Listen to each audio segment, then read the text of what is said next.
¿Qué tal, mis hermanos? Dios los bendiga en este día. Bueno, estamos aquí en esta mañana para compartir este segundo devocional que está relacionado con las iglesias, las 7 iglesias de Asia, o sea, los 7 mensajes a la iglesia en Apocalipsis, que está en el capítulo 2 y 3 de Apocalipsis. Y bueno, hemos meditado ayer un poquito acerca de la iglesia de Éfeso, el mensaje a la iglesia de Éfeso y cuántas cosas, ¿no es cierto?, para destacar. Pero lo más importante, esto y quisiera recalcarlo en el día de hoy, que el Señor nos ayude, ¿no es cierto?, a volver a ese primer amor que le reclamaba a la iglesia de Éfeso, ese amor de Dios, ese amor en el corazón del cristiano, ese amor que experimentamos todos cuando venimos al camino del Señor y conocemos a Dios y tenemos un encuentro con Dios. Todo nos parece tan lindo, todo nos parece tan hermoso, todo nos parece, ¿no es cierto?, tan bueno y hay un amor tan grande por todos. No vemos, ¿no es cierto?, diferencia entre uno y el otro. Creo que todos han experimentado ese amor de Dios y a todos los veíamos lindo, a todos los veíamos bueno, a todos los veíamos tan especial. Pero pasado el tiempo eso, ¿no es cierto?, se va perdiendo o vamos dejando ese amor, esa forma de ver a nuestros hermanos. Pero que el Señor nos ayude, ¿no es cierto?, a volver, a retomar, a no dejar, ¿no es cierto?, ese primer amor, que es el amor de Dios entre hermanos. Pero hoy estamos para meditar la segunda carta o el segundo mensaje, que es a la iglesia de Esmirna. Y se encuentra en el mismo capítulo 2, pero en el verso 8, y dice así: y escribe al ángel de la iglesia en Esmirna, el primero y el postrero, el que estuvo muerto y vivió, dice esto: yo conozco tus obras y tu tribulación y tu pobreza, pero tú eres rico, y la blasfemia de los que se dicen ser judíos y no lo son, sino sinagoga de Satanás. No temas en nada lo que vas a padecer, y aquí el diablo echará a alguno de vosotros en la cárcel para que seáis probados, y tendréis tribulación por 10 días. Se fila hasta la muerte, y yo te daré la corona de la vida. El que tiene oído, oiga lo que el Espíritu dice a las iglesias. El que venciere no sufrirá daño de la segunda muerte. Es la palabra del Señor para la iglesia, ¿no es cierto?, de Esmirna, y en esta mañana, o en esta hora, para que lo meditemos juntos. Los hermanos de Liniers y también los hermanos del Chaco, porque estos videos van para los hermanos del Chaco también, y saludos para todos los hermanos del Chaco, nuestro pastor Flor y toda la congregación del Chaco. Que Dios los bendiga enormemente, y a todos mis hermanos de la congregación de Liniers. La iglesia de Esmirna, ¿no es cierto?, estaba ubicada precisamente, ¿no es cierto?, en la ciudad de Esmirna, una ciudad que tiene una particularidad muy interesante. Esta ciudad, que hoy se llama Esmir se llama la ciudad actualmente, es una ciudad muy antigua, pero que en el año 600 a.C. fue destruida, devastada. Pero en el año 180 a.C. fue reconstruida por Alejandro, el sucesor, de Alejandro Magno. Entonces la ciudad volvió a vivir. La frase que da inicio a esta carta, ¿no es cierto?, dice, entre otras cosas, el que estuvo muerto y vivió. Y dicen los comentaristas que está relacionado, ¿no es cierto?, con la iglesia o con la ciudad de Esmirna, para que ellos se sintieran identificados, ¿no es cierto?, con esa frase, porque la ciudad también había sido muerta y revivió. Al menos sí, ¿no es cierto?, dicen los comentaristas que tiene un sentido, y cada mensaje que el Señor le da a cada iglesia tiene sentido. Es como las cartas del apóstol Pablo a las iglesias, tienen su mensaje, tienen su sentido. ¿Por qué? ¿Por qué razón? ¿Por qué dijo tal cosa? ¿Para quién fue dirigido el mensaje? Es algo que tenemos que saberlo para no es cierto?, entrar a veces en malas interpretaciones bíblicas. Y qué bueno lo que el Señor le dice: el que estuvo muerto y vivió, dice esto. Y también, ¿no es cierto?, le dice a la iglesia de Esmirna: yo conozco tus obras, así como cada carta, yo conozco tus obras. Ayer lo mencionamos a eso. Y hay un tema que domina, ¿no es cierto?, en este mensaje, hay un tema que es el sufrimiento, la tribulación que vivieron los cristianos en Esmirna. La tribulación que vivieron los cristianos en Esmirna. Tiene, ¿no es cierto?, un sentido, o este mensaje está relacionado. Este es el centro del mensaje: el sufrimiento, la persecución, la tribulación que nuestros hermanos cristianos en Esmirna vivieron. Y el Señor le dice algo muy interesante: a pesar de tu pobreza, eres rico, le dice, ¿no es cierto?, a la iglesia, a los hermanos. A pesar de lo que ellos padecían por el hecho de estar padeciendo persecución, cárcel, obviamente parecían a los ojos del mundo, de la gente, eran pobres. Pero Jesús le dijo, tú eres rico. Qué lindo, porque nosotros sabemos que la riqueza mayor, ¿no es cierto?, es tener a Cristo en el corazón. Podemos tener necesidad, podemos tener escasez, podemos ser pobres a los ojos del mundo, pero para Dios somos ricos. Porque tenemos el tesoro más grande que jamás nadie, ¿no es cierto?, puede comprar con todo el oro del mundo. Y le dice, ¿no es cierto?, tú dices, o a pesar de tu pobreza, le dice, tú eres rico. Y le dice, ¿no es cierto?, no temas en nada de lo que vas a padecer. El mensaje, ¿no es cierto?, era bien concreto. No temas en nada de lo que vas a padecer. El Señor nos habla muchas veces también a nosotros, no temas lo que vamos a padecer. La iglesia, ¿no es cierto?, va a padecer. La iglesia pasa por pruebas, por momentos de lucha, de prueba. Hoy muchos predicadores simplemente o hablan solo de bendiciones, de victoria, de riqueza, de prosperidad, de bienestar, todo bien. Pero no dicen que la iglesia también va a pasar por momentos de lucha. La Biblia, ¿no es cierto?, es clara, y el Señor le dice a la iglesia de Esmirna, ¿no es cierto?, eso, que no teman lo que iban a padecer. Muchos iban a padecer cárceles, muchos también iban a padecer la muerte por causa de Cristo, porque eran muy perseguidos, ¿no es cierto?, los hermanos en Esmirna, por guardar su fe.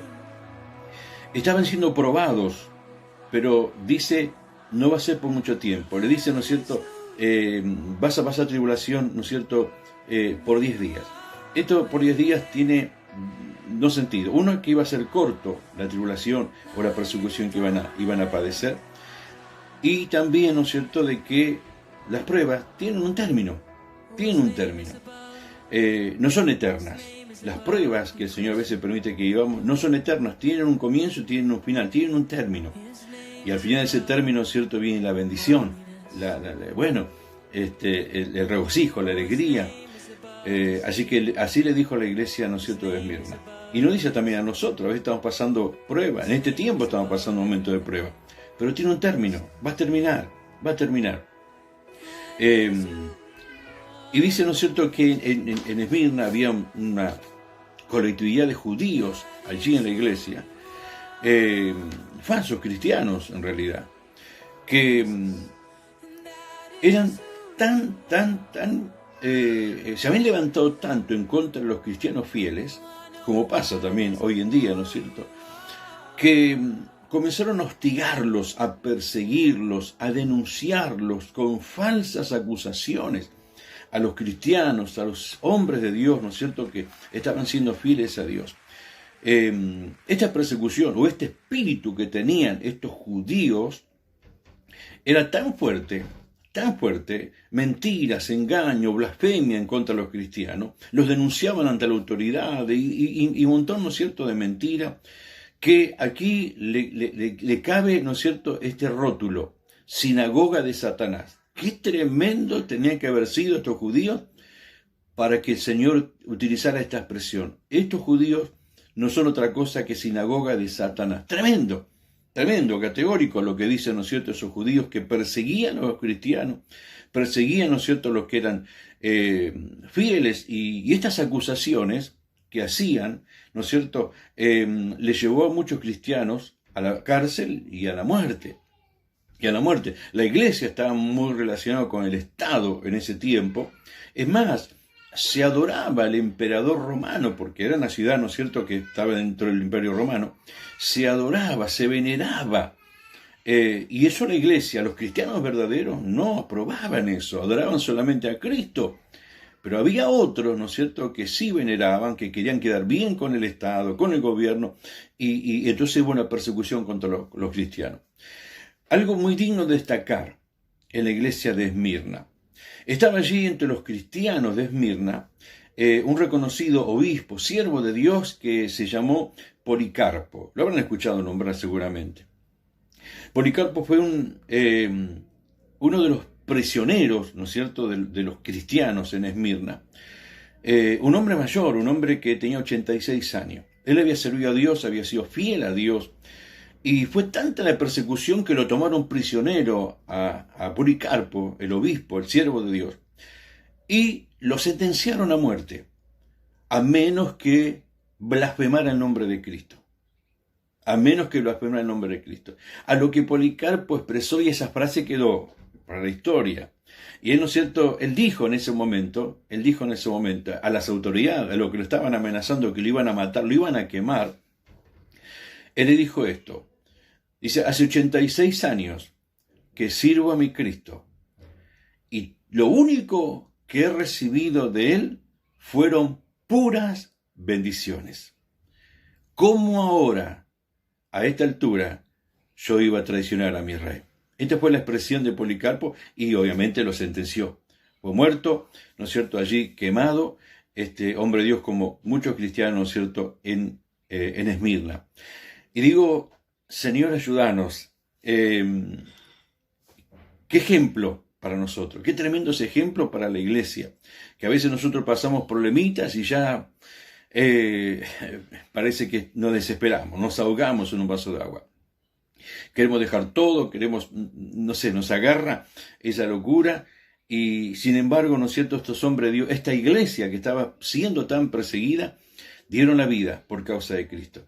Y Policarpo, como muchos más, ¿no es cierto?, hicieron lo mismo. El Evangelio, obviamente, después de esta situación, se extendió, porque estos testimonios marcaron la historia y marcaron, ¿no es cierto?, a muchas generaciones. El testimonio de aquellos que dieron su vida por causa de Cristo.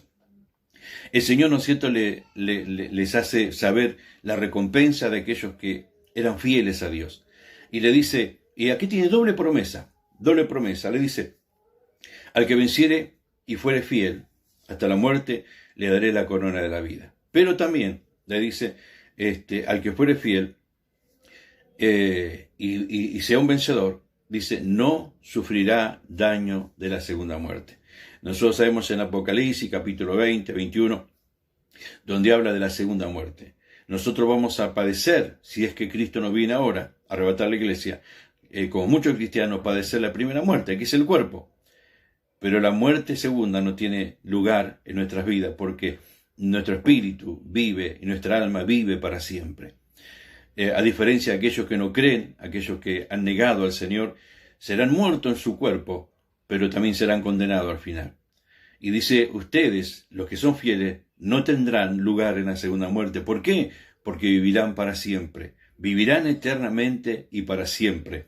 Los otros serán condenados, pero la iglesia reinará por siempre, con Cristo en gloria. ¿Vale la pena ser fiel? Vale la pena ser fiel. Quizá tengamos persecución, quizá tengamos que padecer, pero sé fiel hasta la muerte y te daré la corona de la vida y no tendrás parte en la segunda muerte. Que podemos aprender de estos hermanos, estos cristianos, que padecieron, pero el Señor estaba con ellos. Como Policarpo, que dijo, ¿cómo yo voy a traicionar a mi rey? Si él siempre bendijo mi vida. Todo lo que recibí fueron bendiciones. ¿Cómo lo voy a negar ahora? Y murió, ¿no es cierto?, sirviendo y siendo fiel al Señor. Que esta meditación les bendiga, nos anime, nos ayude, y bueno, será hasta la próxima. Que el Señor los bendiga en gran manera.